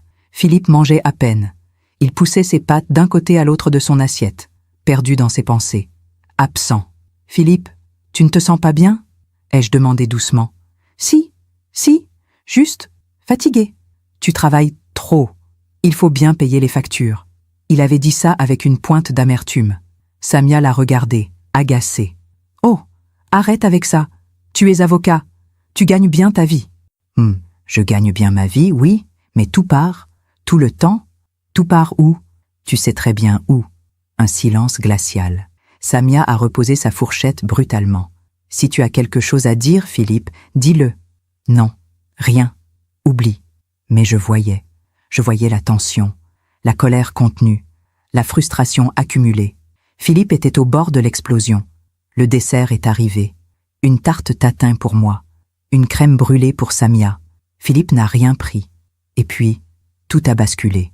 Samia a voulu prendre son sac. Elle l'a ouvert. Elle a fouillé dedans. Puis son visage a changé. D'un coup, pâle, tendu, paniqué. Où est mon argent? Philippe a levé les yeux. Quoi? Mon argent? 4 000 €? Ils étaient dans mon sac. J'ai senti mon cœur s'arrêter. Samia, calme-toi. Tu as dû les oublier à la maison. Bon, non. Je les ai mis dans mon sac ce matin. Je les ai comptés. 4 000 €. Ils étaient là. Elle vidait son sac sur la table. Frénétiquement, violemment. Son téléphone, son rouge à lèvres, ses clés, son portefeuille. Mais pas de liasse de billets. Quelqu'un a volé mon argent. Les gens commençaient à se retourner, à regarder, à chuchoter. Philippe était rouge de honte. Samia, s'il te plaît, pas ici. Pas ici? Quelqu'un a volé mon argent. Et puis elle m'a regardé, droit dans les yeux, avec cette expression que je n'oublierai jamais, cette accusation muette, ce regard qui dit « C'est toi, Oriana, vous étiez assise juste à côté de mon sac. Le sol s'est dérobé sous mes pieds. Pardon? Mon sac était posé entre nous deux. Personne d'autre n'a pu. Samia, arrête tout de suite. » Philippe avait haussé le ton, mais pas assez. Philippe, cet argent était pour notre voyage. 4 000 €, elle était la seule assez proche. Samia, ma mère n'a jamais... Comment tu peux en être sûre? Tu la surveilles en permanence? J'ai senti mes mains trembler. J'ai porté la main à mon collier de perles. Ce geste instinctif, ce besoin de me raccrocher à quelque chose, à Henri, à mon ancienne vie, à un temps où j'étais aimée, respectée. Je n'ai rien pris, ai-je murmuré, la voix brisée. Vraiment? Alors où est mon argent? Samia, ça suffit? Philippe s'est levé. Ah, ma mère n'est pas une voleuse. Alors qui a pris mon argent? Le serveur? Les autres clients? Je ne sais pas. Peut-être que tu l'as oublié quelque part. Peut-être que tu ne l'avais jamais sur toi. Tu me traites de menteuse? Je ne te traite de rien. Je dis juste que ma mère n'a rien à voir avec ça. Samia s'est tournée vers moi, les yeux brillants de larmes, ou de colère, ou de calcul. Oriana, ouvrez votre sac. Le temps s'est figé. Quoi? Ouvrez votre sac. Si vous n'avez rien à cacher, vous n'avez rien à craindre. Philippe est devenu livide. Samia, tu ne peux pas lui demander ça. Et pourquoi pas? Si elle est innocente, elle n'a qu'à montrer son sac. Tous les regards du restaurant étaient fixés sur nous. Les serveurs s'étaient arrêtés. Les conversations s'étaient tues. Nous étions devenus un spectacle, une scène pathétique. J'ai regardé mon fils. Il était debout, tremblant, déchiré entre sa mère et sa femme, entre la vérité et le mensonge, entre l'amour et la manipulation. Philippe, ma voix était à peine audible. Tu sais que je n'ai rien pris. Il a hésité, une fraction de seconde. Mais j'ai vu le doute, j'ai vu la peur, j'ai vu la lâcheté. Maman, si tu montres ton sac, on pourra tous être rassurés. Mon cœur s'est brisé, en 1000 morceaux, en 1 million de morceaux. Mon propre fils, mon propre enfant, me demandait de prouver mon innocence. J'ai ouvert mon sac, lentement, dignement, les mains tremblantes. À l'intérieur, mon portefeuille, mes clés, un mouchoir, une photo de Philippe enfant, mon téléphone, pas de liasse de billets. Vous voyez, ai-je dit d'une voix étranglée. Il n'y a rien. Samia a scruté l'intérieur de mon sac, comme si elle cherchait autre chose. Une preuve imaginaire, un coupable à tout prix. Peut-être que vous l'avez déjà caché ailleurs, dans votre manteau. Ou « Samia, ça suffit !» Philippe avait crié, vraiment crié cette fois. Tout le restaurant nous regardait. Le maître d'hôtel s'approchait, inquiet, gêné. « Mesdames, messieurs, y a-t-il un problème ?»« Oui. » Samia était hystérique maintenant. « On m'a volé 4 000 €. Le maître d'hôtel a pâli. « Je vais appeler la direction. Et la police, si nécessaire. » La police. Le mot a résonné comme une gifle. Philippe a regardé Samia. Puis moi. Puis Samia à nouveau. Et puis il a dit les mots qui m'ont tué. Ma femme ne ment pas. Il avait crié, devant tous ces gens, devant les serveurs, devant les clients, devant moi. Le silence qui a suivi était assourdissant. J'ai regardé mon fils, cet homme que j'avais élevé seul, cet homme pour qui j'avais tout sacrifié, cet homme qui venait de me trahir publiquement. Nos regards se sont croisés, et dans ses yeux, j'ai vu la honte, j'ai vu le regret, mais surtout, j'ai vu la peur de perdre Samia, la peur d'être seul, la peur d'admettre qu'il avait tout sacrifié pour une illusion. Je me suis levée, lentement, dignement. J'ai pris mon sac, j'ai ajusté mon collier de perles. Je vois, ai-je dit d'une voix calme, trop calme. Je vais partir maintenant. Maman, Philippe avait retrouvé sa voix, petite, brisée. Non, Philippe, c'est mieux ainsi. Maman, attends. Pourquoi faire? Pour que tu m'accuses encore? Pour que tu me fasses fouiller par la police? Je n'ai jamais dit ça. Tu as dit pire, tu as dit que ta femme ne ment pas. Ce qui veut dire que moi, je mens. Samia s'est levée, triomphante. Si vous n'avez rien à cacher, pourquoi vous partez? Je l'ai regardée, vraiment regardée. Cette femme qui avait volé mon fils, cette femme qui avait détruit notre famille, cette femme qui mentait, trichait, manipulait. Parce que, Samia, contrairement à vous, j'ai encore de la dignité. J'ai traversé le restaurant, tête haute, sous les regards, sous les chuchotements, sous les jugements silencieux. Derrière moi, j'ai entendu Philippe crier « Maman, s'il te plaît !» Mais je n'ai pas regardé en arrière. Je suis sortie dans la rue Saint-Honoré. L'air était chaud, étouffant. Ou peut-être était-ce moi qui ne pouvais plus respirer. J'ai marché, longtemps, sans but, sans direction. Mes talons claquaient sur le trottoir. Mes larmes coulaient librement maintenant. Je ne les retenais plus. J'ai fini par m'asseoir sur un banc, dans un petit square, loin du bruit, loin des regards. Et là, seule dans la nuit parisienne, j'ai pleuré. Pleuré comme je n'avais pas pleuré depuis la mort d'Henri. Parce que ce soir-là, j'avais perdu mon fils. Pas à la mort, pas à la distance. Je l'avais perdu à cause d'un mensonge, à cause d'une femme, à cause de sa propre lâcheté. Et le pire, c'est que je savais. Je savais que Samia avait menti. Je savais qu'elle n'avait jamais eu 4 000 € dans son sac ce soir-là. Je savais que tout cela était calculé, orchestré, pour m'éloigner, pour me détruire, pour me faire disparaître de la vie de Philippe. Et elle avait gagné. Mon téléphone a vibré. Un message de Philippe. « Maman, je suis désolée. S'il te plaît, rentre chez toi en sécurité. On parlera demain. » Demain. Encore une promesse vide. J'ai éteint mon téléphone. J'ai serré mon collier de perles. Et je suis rentrée chez moi. Dans cet appartement trop grand, trop vide, où m'attendaient seulement les fantômes du passé. et le silence insupportable d'un amour maternel brisé. Je n'ai pas dormi cette nuit-là. Pas une minute. J'étais allongée dans mon lit, les yeux fixés au plafond, rejouant en boucle la scène du restaurant. Le regard de Philippe, le cri de Samia, les chuchotements, l'humiliation. Ma femme ne ment pas.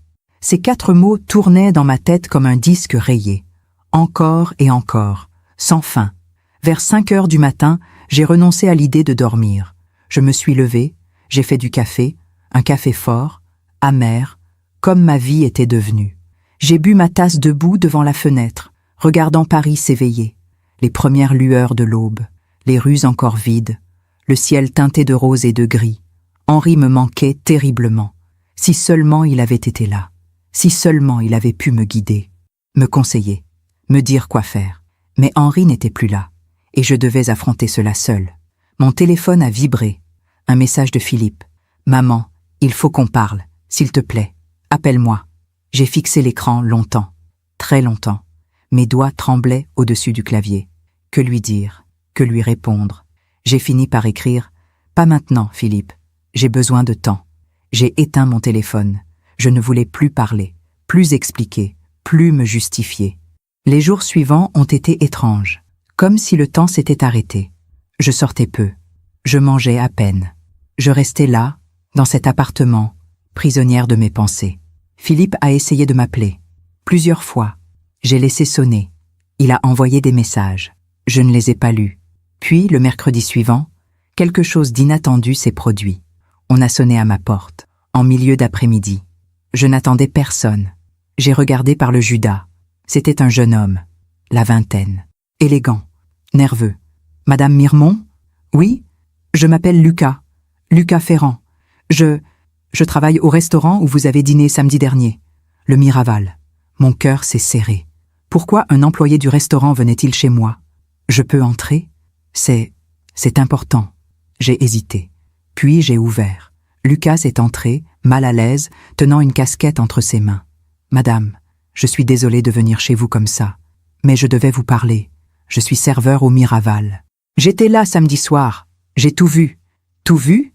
L'incident, avec la dame qui vous a accusé, et je ne pouvais pas rester silencieux.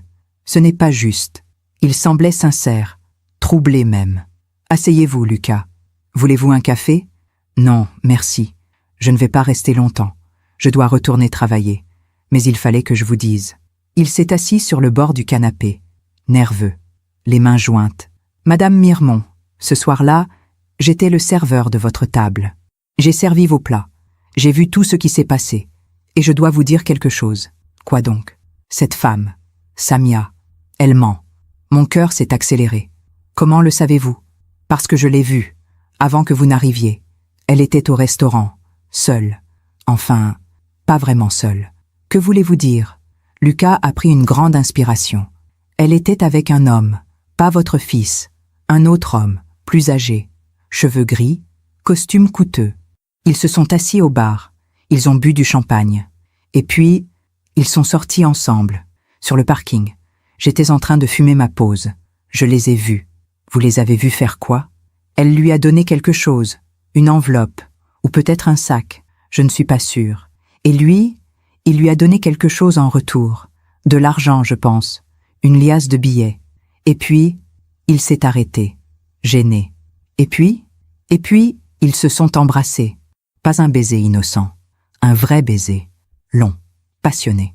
J'ai senti mes jambes faiblir. Quand était-ce? Environ une demi-heure avant que vous n'arriviez. Ensuite, l'homme est parti, et elle est rentrée dans le restaurant. Elle s'est installée à votre table, comme si de rien n'était. Vous êtes sûr de ce que vous dites? Absolument certain. Et ce n'est pas tout. Après l'incident, après que vous soyez parti, j'ai parlé avec mon manager. Je lui ai raconté ce que j'avais vu. Il m'a dit de me taire, de ne rien dire, que ce n'était pas mes affaires, que ça pourrait nuire à la réputation du restaurant. Mais vous êtes quand même venu me voir. Oui, parce que ce n'est pas juste.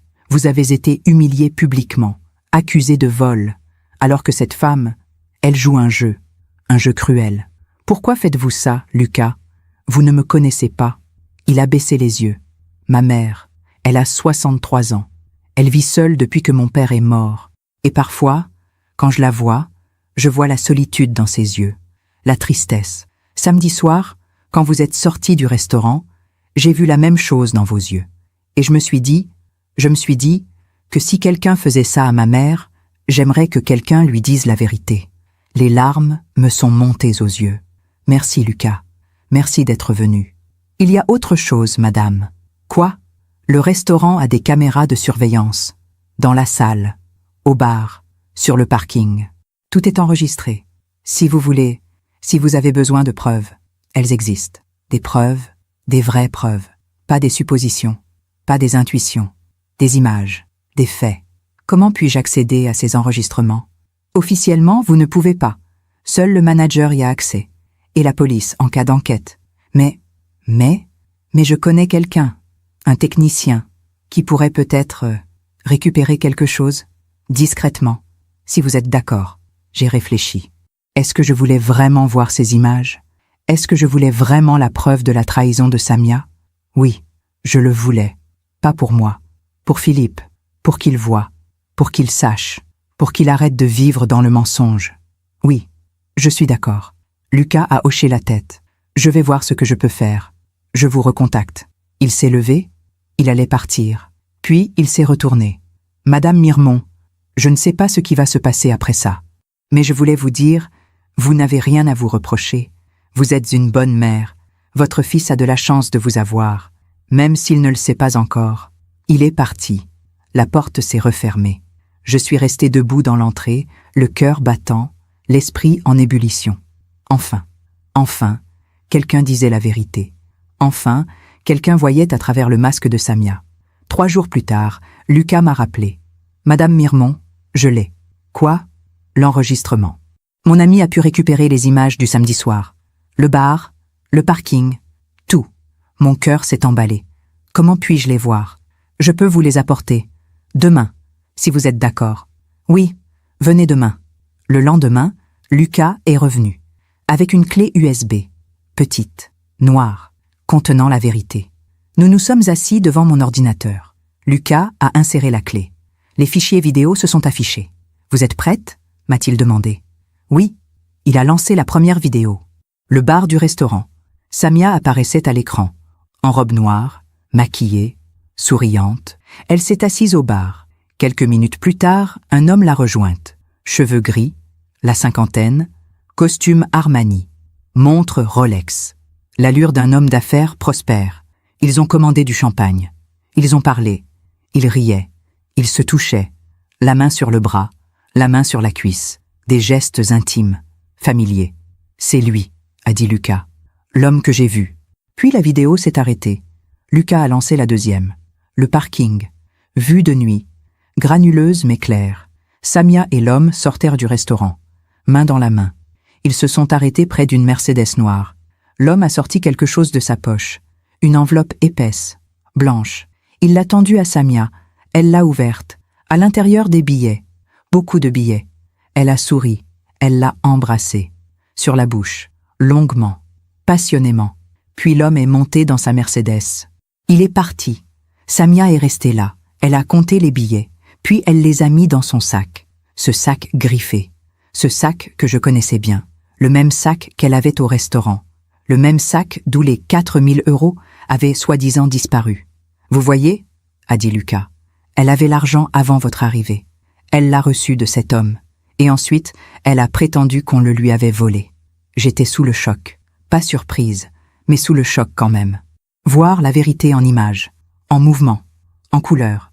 C'était différent de simplement savoir. Il y a autre chose, a ajouté Lucas.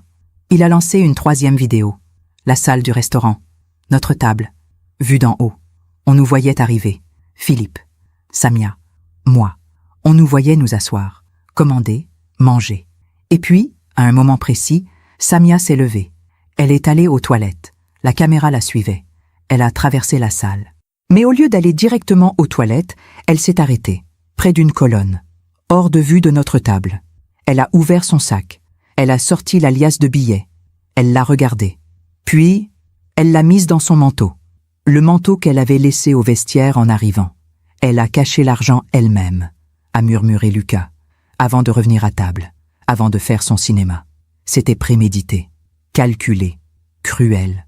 Samia avait organisé toute cette scène pour m'humilier, pour m'éloigner de Philippe, pour me détruire.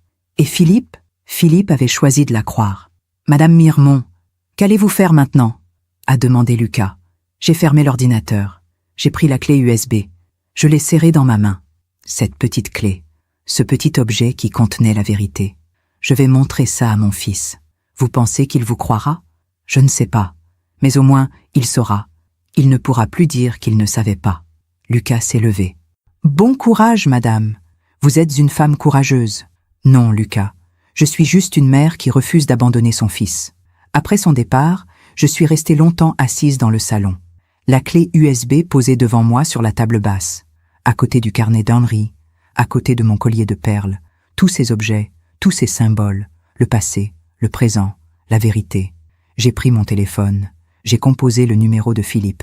Il a décroché à la première sonnerie. « Maman ?» Sa voix était brisée, fatiguée, pleine de regrets. « Philippe, il faut qu'on se voie. »« Oui, maman. Je suis tellement désolée pour l'autre soir, je ne sais pas ce qui m'a pris. Samia était... »« Philippe, ne dis rien. Pas au téléphone. Viens chez moi, demain, à 10h. Seul. »« Seul ? Oui, sans Samia. C'est important. » Un silence, long, hésitant. « D'accord, maman. Je viendrai. À demain, Philippe. » J'ai raccroché. J'ai pris mon collier de perles. Je l'ai porté à mes lèvres, comme une prière, comme une promesse. Demain, mon fils saurait la vérité. Demain, tout changerait. Demain, la justice arriverait. Pas par vengeance, pas par colère, mais par amour, par dignité, par respect de la vérité. Parce que parfois, la plus grande preuve d'amour qu'une mère puisse donner à son fils, c'est de lui ouvrir les yeux, même si cela signifie lui briser le cœur. Cette nuit-là, j'ai enfin dormi, pour la première fois depuis des semaines. Pas d'un sommeil profond, mais d'un sommeil apaisé, comme si le simple fait de détenir la vérité m'avait libéré d'un poids immense. Je me suis réveillée tôt, j'ai préparé du café, j'ai ouvert les rideaux. La lumière du matin inondait le salon. Douce, dorée, prometteuse. J'ai sorti la clé USB. Je l'ai posée sur la table basse. À côté, j'ai placé le carnet d'Henri et mon collier de perles. 3 objets, 3 témoins. Le passé, le présent, la vérité. Philippe devait arriver à 10h. J'ai regardé l'horloge. 9h15. Encore 45 minutes. J'ai mis une robe simple, gris perle, élégante, mais discrète. J'ai attaché mes cheveux. J'ai respiré profondément, plusieurs fois, pour me donner du courage. Ce que j'allais faire n'était pas facile. Montrer à son propre fils que la femme qu'il aimait était une menteuse, une manipulatrice, une tricheuse. C'était briser son monde, détruire ses illusions, anéantir ses rêves. Mais c'était nécessaire. Parce que Philippe vivait dans un mensonge. Et les mensonges finissent toujours par dévorer ceux qui les croient. À 10h précises, on a sonné à la porte. J'ai ouvert. Philippe était là, seul, comme promis. Il avait maigri. Ses traits étaient tirés, ses yeux cernés. Il portait un jean et une chemise froissée, comme s'il n'avait plus la force de prendre soin de lui. « Maman, Philippe, entre !» Il est entré lentement. Il regardait autour de lui, cet appartement où il avait grandi. Ces murs qui avaient été témoins de son enfance, de nos rires, de nos larmes, de notre vie d'avant Samia. « Assieds-toi, mon chéri. » Il s'est assis sur le canapé, là où Henri s'asseyait autrefois, les mains jointes, nerveux. « Maman, je suis tellement désolée pour l'autre soir. Je ne sais pas ce qui m'a pris. Samia était tellement convaincue que... » « Philippe, j'ai levé la main. Arrête, s'il te plaît, arrête de t'excuser pour elle. » Il a baissé les yeux. « Mais je... Non, écoute-moi. Écoute-moi jusqu'au bout. Ensuite, tu pourras parler. Tu pourras me juger. Tu pourras partir si tu veux. Mais d'abord, écoute. » Il a hoché la tête, silencieux, attentif. Je me suis assise en face de lui.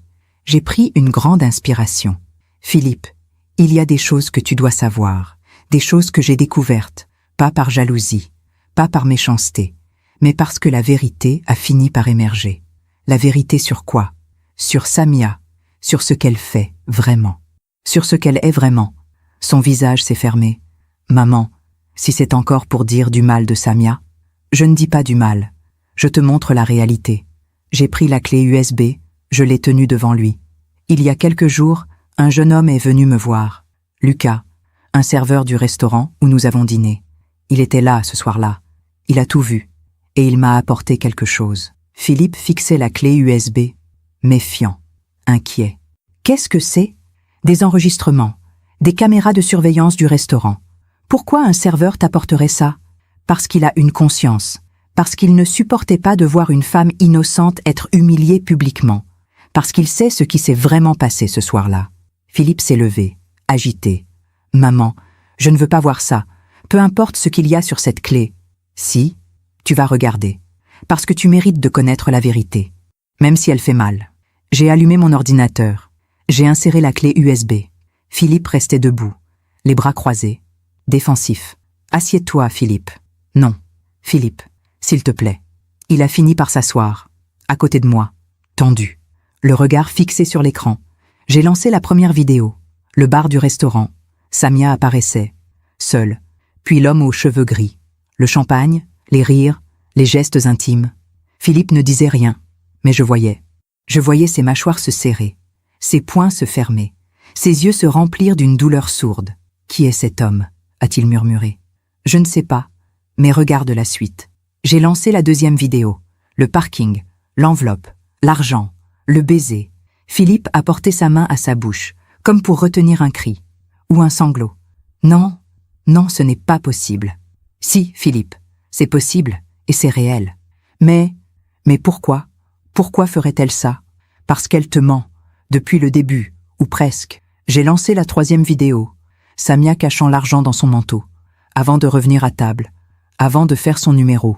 Elle a tout mis en scène, ai-je dit doucement. Elle a caché l'argent elle-même, pour pouvoir m'accuser, pour m'éloigner de toi, pour me faire disparaître de ta vie. Philippe tremblait. Ses yeux étaient rouges, ses mains crispées sur ses genoux. Je ne comprends pas. Pourquoi? Pourquoi me faire ça? Je l'aime. Je travaille pour elle. Je fais tout pour elle. Parce que Samia ne t'aime pas, Philippe. Elle t'utilise. Non, non, tu te trompes. Elle m'aime.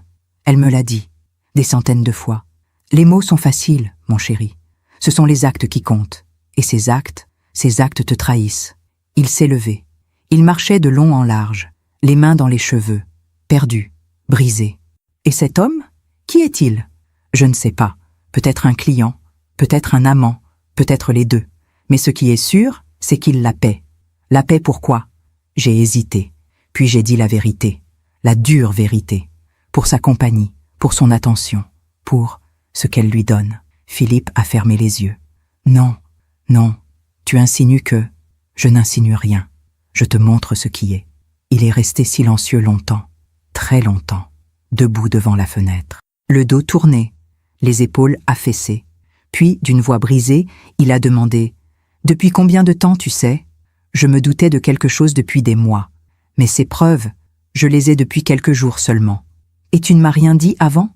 Comment aurais-je pu? Tu ne m'écoutais plus. Tu choisissais toujours Samia, même quand elle me détruisait sous tes yeux. Il s'est retourné. Les larmes coulaient sur ses joues. Je suis désolée, maman. Je suis tellement désolée. Je sais, mon chéri. Je sais. J'aurais dû t'écouter. J'aurais dû voir. Mais j'avais tellement peur. Peur de quoi? Peur d'être seule. Après la mort de papa, je me sentais tellement vide. Et quand Samia est arrivée, elle a comblé ce vide. Ou du moins, c'est ce que je croyais. Il s'est assis à nouveau, la tête dans les mains. Qu'est-ce que je vais faire maintenant? Tu vas affronter la vérité. Tu vas lui parler. Tu vas reprendre ta vie. Mais comment? Comment affronter quelqu'un qu'on aime et qui nous a menti pendant si longtemps?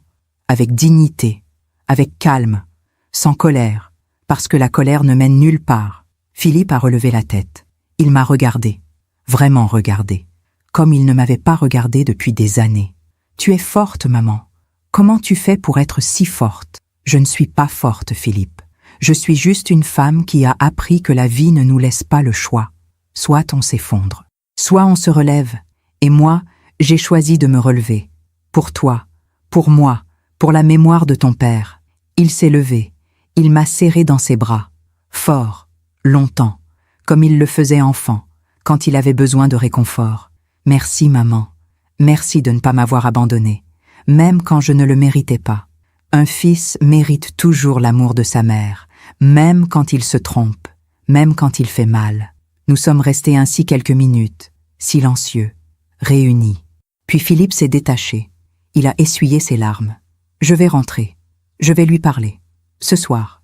Tu es sûr? Oui. Je ne peux plus vivre dans le mensonge. Sois prudent, Philippe. Samia ne va pas accepter facilement. Elle va nier. Elle va mentir. Elle va peut-être même t'accuser. Je sais, mais cette fois, je ne la laisserai pas faire. Cette fois, je choisis la vérité. Il est parti peu après. Je l'ai regardé s'éloigner depuis ma fenêtre. Mon fils. Mon petit garçon devenu homme, qui allait enfin affronter ses démons. Les jours suivants ont été silencieux. Philippe ne m'a pas appelé. Je respectais son besoin d'espace, son besoin de gérer cette situation à sa manière.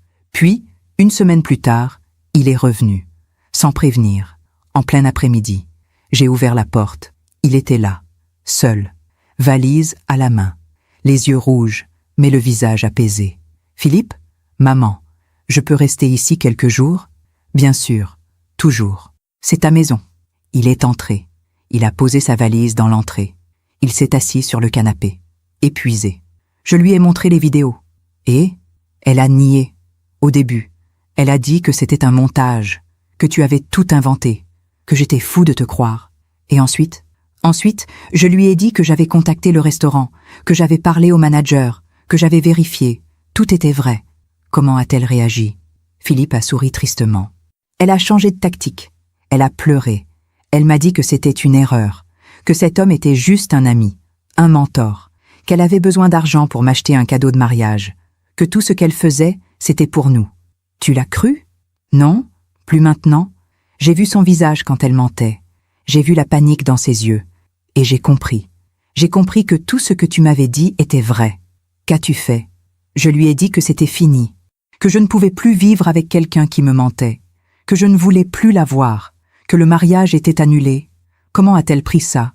Mal, très mal. Elle a crié, elle a menacé. Elle a dit qu'elle allait tout raconter à mes collègues, qu'elle allait me détruire professionnellement, qu'elle allait garder l'appartement et tout ce qui était dedans. Et toi? Je lui ai dit qu'elle pouvait garder l'appartement, garder les meubles, garder tout ce qu'elle voulait, mais qu'elle ne me reverrait jamais. Il a sorti son téléphone, il m'a montré des messages, des dizaines de messages de Samia, colérique, désespéré, manipulateur. « Philippe, reviens. Je t'en supplie. Philippe, j'ai fait une erreur. Pardonne-moi. Philippe, tu vas me manquer. Philippe, tu n'es qu'un lâche, un ingrat. Philippe, je vais te faire regretter. » Elle n'a pas arrêté depuis 3 jours, a dit Philippe. Mais je ne réponds plus. J'ai bloqué son numéro. C'est fini. Je me suis assise à côté de lui. J'ai pris sa main. Je suis fière de toi, Philippe. Tu n'es pas en colère pour tout ce que je t'ai fait subir? Non, je ne suis pas en colère. Tu étais aveuglé par l'amour, ou par ce que tu croyais être de l'amour. Mais maintenant, tu vois clair. C'est tout ce qui compte. Les semaines ont passé. Philippe s'est installé dans sa chambre d'enfance. Temporairement, disait-il. Mais je savais qu'il avait besoin de temps, de guérison, de retrouver qui il était vraiment. Nous avons repris nos habitudes d'autrefois. Les dimanches au marché, les dîners ensemble, les longues conversations le soir. Un jour, en parcourant les réseaux sociaux, Philippe est tombé sur le profil de Samia. Elle avait tout effacé, toutes les photos d'eux, tous les souvenirs, comme s'ils n'avaient jamais existé. « Elle m'a remplacé », a-t-il dit simplement. Elle a déjà un nouveau petit ami, un homme d'affaires, plus âgé, plus riche. L'homme des vidéos? Peut-être, ou un autre, peu importe. Elle continue sa vie. Et toi? Moi aussi, je continue, mais différemment. Puis, quelques mois plus tard, j'ai reçu un appel étrange. C'était Madeleine, mon amie, celle qui m'avait parlé de Samia au marché. « Oriana, il faut que je te dise quelque chose. »« Quoi donc ?»« Samia, elle a des problèmes, gros problèmes. »« Quel genre de problèmes ?»« Mon neveu, Thomas, celui qui travaille au restaurant, il m'a dit que l'homme avec qui elle sortait, l'homme d'affaires, il l'a quitté, brutalement. Apparemment, sa femme a découvert leur liaison. Et il a tout coupé, l'argent, l'appartement qu'il lui payait, tout. Et maintenant, Samia est seule, sans ressources, sans personne. Elle a essayé de recontacter Philippe, paraît-il. Mais il ne répond pas. Philippe ne m'avait rien dit. Je l'ai interrogé ce soir-là. C'est vrai. Elle m'a écrit. Plusieurs fois. Elle me suppliait de revenir. Elle disait qu'elle m'aimait, qu'elle avait besoin de moi, qu'elle ne pouvait pas vivre sans moi. Et tu as répondu? Non, je n'ai rien à lui dire. Tu n'as pas de pitié? Si, j'ai de la pitié, mais la pitié n'est pas de l'amour, et je ne peux pas sauver quelqu'un qui refuse de se sauver elle-même. Il avait raison. Philippe avait appris. Enfin.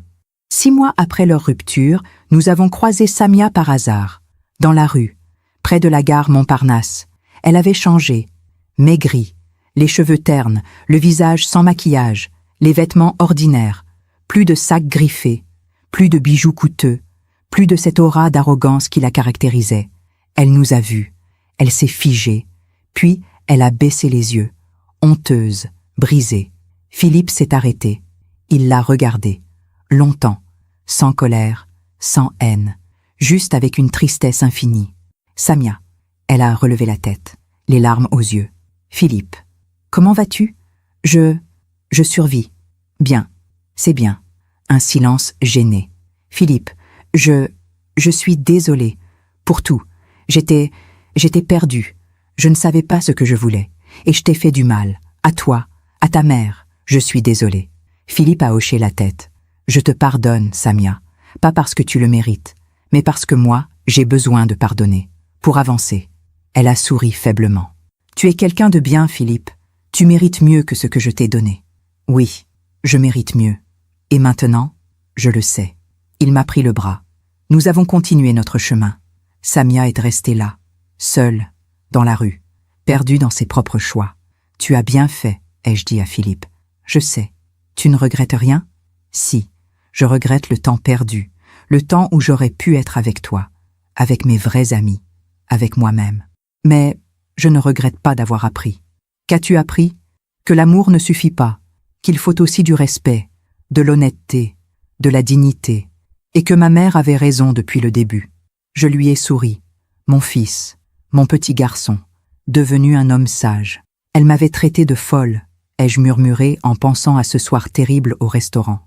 Des mois plus tard, j'ai retrouvé ce même regard vide chez elle, dans cette rue, seule, abandonnée. La vie finit toujours par rendre ce qu'on lui donne. Philippe m'a serré contre lui. Merci, maman. Merci de ne jamais avoir abandonné. Jamais, mon chéri. Jamais. 2 ans ont passé depuis cette rencontre dans la rue. 2 ans depuis que Philippe a refermé ce chapitre douloureux de sa vie. 2 ans de reconstruction, de guérison, de redécouverte. Philippe a finalement quitté l'appartement du 16e. Pas pour fuir, pas pour s'éloigner de moi, mais parce qu'il était prêt. Prêt à vivre sa propre vie. Une vie choisie, une vie authentique. Il a loué un petit appartement dans le Marais, lumineux, simple, décoré avec goût, avec des photos, ses photos, nos photos. Papa, lui et moi à Deauville, nous 3 ensemble, une famille, une vraie famille. Il a changé de cabinet d'avocat. Il travaille maintenant dans une petite structure spécialisée en droit de la famille. Divorce, garde d'enfants, pensions alimentaires. Je veux aider les gens qui souffrent, m'a-t-il dit un jour. Ceux qui sont coincés dans des relations toxiques, comme je l'étais. Il a retrouvé ses amis d'avant, ceux qu'il avait perdus pendant ces années avec Samia, ceux qui l'avaient averti, ceux qu'il n'avait pas écoutés. Ils l'ont accueilli sans jugement, avec cette générosité que seuls les vrais amis possèdent. Et moi, j'ai retrouvé mon fils. Nous déjeunons ensemble tous les dimanches, parfois chez moi, parfois chez lui, parfois dans notre café de la rue de Passy, celui où Henri nous emmenait autrefois. Nous parlons de tout, de son travail, de mes lectures, de la vie, de l'avenir. Philippe ne parle jamais de Samia, ou presque. Parfois, il mentionne une leçon apprise, une prise de conscience, mais jamais avec amertume, jamais avec regret, juste avec cette sagesse douloureuse que donne l'expérience. Un dimanche d'avril, alors que nous marchions le long de la Seine, il m'a posé une question. « Maman, tu m'en as voulu, vraiment, pour tout ce que je t'ai fait subir ?» J'ai réfléchi. Longtemps. Honnêtement. Au début, oui, j'étais blessée, humiliée, je me sentais trahie par mon propre fils, mais ensuite, j'ai compris quelque chose. Quoi donc? que tu n'étais pas toi-même, que Samia t'avait pris en otage, pas physiquement, mais psychologiquement, émotionnellement. Tu étais devenu une version de toi que tu n'avais jamais voulu être. Et maintenant, je vois mon fils, le vrai, celui que j'ai élevé, celui qui ressemble à son père, bon, honnête, courageux. Philippe a souri, ce sourire authentique que je n'avais pas vu depuis des années. Je me sens libre, maman, pour la première fois depuis longtemps, libre de choisir, libre d'être moi-même. C'est tout ce qu'une mère peut souhaiter pour son enfant. Un soir de juin, Philippe m'a invité à dîner chez lui. « J'ai quelque chose à te dire », avait-il annoncé au téléphone. Sa voix était légère, joyeuse, mystérieuse. Je suis arrivée à 19h. L'appartement sentait bon. Philippe avait cuisiné. Un coq au vin, comme Henri le faisait, comme je le lui avais appris. « Tu as cuisiné tout seul ?»« Oui, j'ai suivi ta recette, au gramme près. Nous nous sommes assis. Il a servi le vin, un Bourgogne. Excellent. Alors, qu'est-ce que tu voulais me dire ?» Philippe a souri, un sourire timide, presque adolescent. « J'ai rencontré quelqu'un. Mon cœur s'est serré. Pas de peur, pas de jalousie, juste cette inquiétude maternelle naturelle. »« Quelqu'un ?»« Oui, elle s'appelle Élise. Elle est avocate aussi. On travaille dans le même cabinet. Depuis combien de temps ? 3 mois. On a pris notre temps. On a parlé. Beaucoup, de tout. De nos familles, de nos erreurs, de nos peurs, de nos rêves. Et elle sait ? Pour Samia ? Oui, je lui ai tout raconté, sans rien cacher. Je voulais qu'elle sache, qu'elle comprenne d'où je viens, ce que j'ai traversé. Comment a-t-elle réagi ? Elle m'a écouté, sans me juger. Et ensuite, elle m'a dit quelque chose que je n'oublierai jamais. Quoi ? Elle m'a dit, « Nous sommes tous la somme de nos cicatrices. Ce qui compte, c'est ce qu'on en fait. » J'ai senti les larmes monter, des larmes de joie, de soulagement, de fierté. Elle a l'air sage, elle l'est, et elle aimerait beaucoup te rencontrer. Si tu es d'accord. Bien sûr que je suis d'accord. Quand ? Dimanche prochain, pour déjeuner, ici, tous les 3. Avec plaisir, mon chéri. Le dimanche suivant, j'ai rencontré Élise, une jeune femme de 35 ans, cheveux châtains, yeux noisettes, sourire franc, poignée de main ferme. Elle portait une robe simple, bleu marine, pas de maquillage excessif, pas de bijoux ostentatoires, juste une petite chaîne en or, discrète, élégante. Elle m'a embrassée chaleureusement. « Madame Mirmont, Philippe m'a tellement parlé de vous. Appelez-moi Oriana, s'il vous plaît. » Oriana. C'est un très joli prénom. Nous avons déjeuné ensemble. Philippe avait préparé une quiche lorraine, une salade, un fromage, un dessert. Simple, familial, chaleureux. Élise parlait naturellement, sans affectation. Elle racontait son enfance en Bretagne, ses études de droit, son envie d'aider les gens. Elle posait aussi des questions, sur moi, sur Henri, sur notre vie. Des questions sincères, pas par politesse, mais par véritable intérêt. Philippe m'a dit que vous aviez élevé seul après la mort de votre mari. Ça a dû être très difficile. Ça l'a été. Mais j'avais Philippe. Et Philippe avait besoin de moi. On s'est soutenus mutuellement. Vous êtes quelqu'un de fort. Non, je suis juste quelqu'un qui n'a pas eu le choix. Elle a souri. La force, c'est justement ça. Faire ce qu'il faut quand on n'a pas le choix. J'ai regardé Philippe. Il la regardait avec tendresse, avec respect, avec amour. Mais un amour différent, un amour sain, équilibré, réciproque. « Élise, puis-je vous poser une question ?»« Bien sûr. Qu'est-ce qui vous plaît chez mon fils ?» Elle a réfléchi, sérieusement. Sa sensibilité, sa capacité à apprendre de ses erreurs, sa volonté de devenir meilleur, et son amour pour vous. Parce qu'un homme qui aime sa mère est un homme qui sait aimer. Philippe a rougi, gêné, heureux. « Tu vois, maman, je t'avais dit qu'elle était sage. » Après le déjeuner, Élise m'a aidé à débarrasser. Dans la cuisine, elle m'a dit doucement « Oriana, je veux que vous sachiez quelque chose. Je ne suis pas là pour remplacer qui que ce soit. Je suis là pour construire quelque chose de nouveau. Avec Philippe. Et j'espère, avec vous aussi. Merci, Élise. C'est tout ce qu'une mère peut espérer. » Les mois ont passé. Philippe et Élise sont devenus inséparables. Ils voyageaient ensemble. Ils riaient ensemble. Ils construisaient ensemble. Un soir de décembre, Philippe est venu me voir, seul. Il tenait une petite boîte dans sa main. « Maman, j'ai besoin de ton avis. » Sur quoi?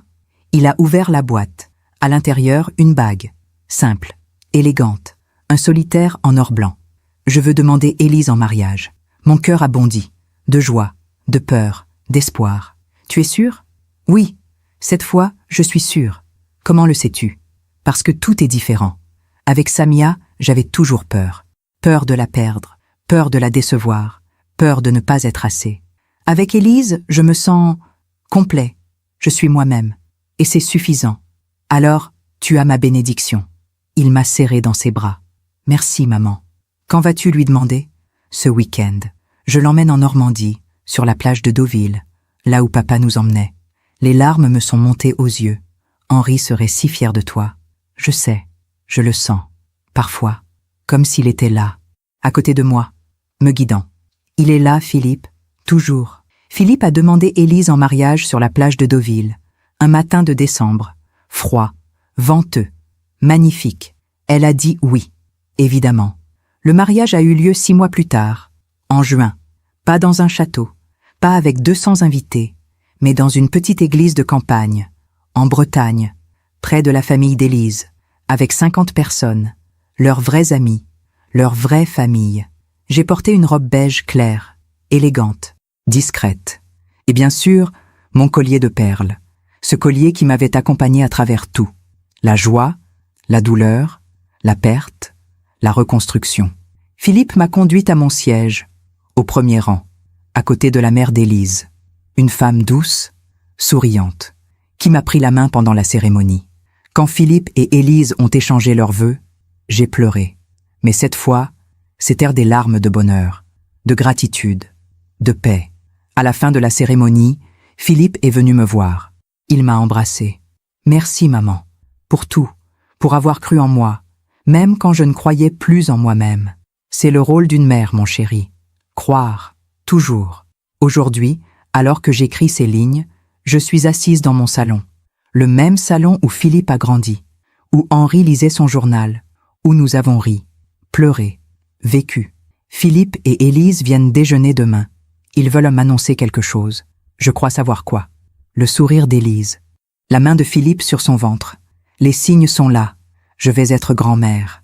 Henri serait tellement heureux, tellement fier. Parfois, la nuit, quand je ne peux pas dormir, je repense à tout ce qui s'est passé. Samia, l'humiliation, la douleur, la rupture, la guérison. Et je me dis que tout cela avait un sens, un but. Si Samia n'était jamais entrée dans nos vies, Philippe n'aurait jamais appris, il n'aurait jamais grandi, il n'aurait jamais compris ce qu'est le véritable amour, le respect, la dignité. Samia a été une épreuve, une leçon, une cicatrice nécessaire. Et maintenant, cette cicatrice s'est transformée en sagesse. Je ne sais pas ce qu'est devenue Samia. Je ne cherche pas à savoir. J'espère au fond de moi qu'elle a trouvé son chemin, qu'elle a appris, qu'elle a changé. Mais ce n'est plus mon combat. Ce n'est plus mon histoire. Mon histoire, c'est Philippe. C'est Élise. C'est ce bébé qui va naître. C'est cette famille qui continue. Malgré tout. Malgré les épreuves. Malgré la douleur. Mon histoire, c'est la preuve que l'amour d'une mère ne meurt jamais. Même quand il est rejeté. Même quand il est blessé. Il attend. Il espère. Il persévère. Et un jour, il triomphe. Ce matin, en rangeant mes affaires, je suis tombée sur le carnet d'Henri. Je l'ai ouvert. J'ai relu cette phrase qu'il avait écrite avant de mourir. Un fils doit apprendre à voir les gens tels qu'ils sont, pas tels qu'il voudrait qu'ils soient. C'est la plus grande leçon qu'un père puisse transmettre. Et j'ai ajouté, de ma propre main, juste en dessous, et une mère doit apprendre à laisser son fils faire ses propres erreurs, à le laisser tomber, à le laisser se relever, parce que c'est ainsi qu'on devient un homme. J'ai fermé le carnet. Je l'ai posé à côté de mon collier de perles. Ces deux objets, ces deux symboles, le passé et le présent. Henri et moi, ensemble, toujours. Demain, Philippe viendra avec sa femme.